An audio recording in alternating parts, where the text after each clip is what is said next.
G తెలుగులో మంచి రేటింగ్స్తో telecast అవుతున్న సీరియల్ మేఘ సందేశం.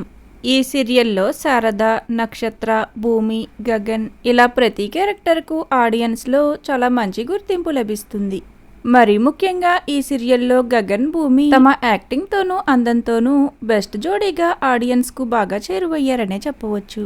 అలానే ఈ సీరియల్ ఆడియన్స్ అంతా వీరి మ్యారేజ్ ఎపిసోడ్స్ కోసం చాలా ఈగర్గా వెయిట్ చేస్తున్నారు. అయితే ఇప్పుడు తాజాగా మేఘ సందేశం సీరియల్లోకి మరొక న్యూ యాక్టర్ ఎంట్రీ ఇచ్చారు. ఇక కొత్తగా ఈ సీరియల్లోకి ఎంట్రీ ఇచ్చిన యాక్టర్ సూర్యప్రకాష్ తెలుగు యాక్టర్. తను గతంలో జానకి కలగనలేదు, ఎటో వెళ్లిపోయింది మనసు ఇలా పలు సీరియల్స్ లో యాక్ట్ చేసి మంచి గుర్తింపును సంపాదించుకున్నారు. తర్వాత ఇప్పుడిక మేఘ సందేశం సీరియల్లో పోలీస్ గా ఎంట్రీ అవనున్నారు. మరి మేఘ సందేశం సీరియల్లో ఈ న్యూ క్యారెక్టర్ ఎంట్రీ మీకెలా అనిపిస్తుంది? అలానే భూమి గగన్లు త్వరలోనే ఒకటి కావాలని మీరు కోరుకున్నట్లయితే ఒక లైక్ చేసి మీ అభిప్రాయాన్ని షేర్ చేయండి. Thank you for watching.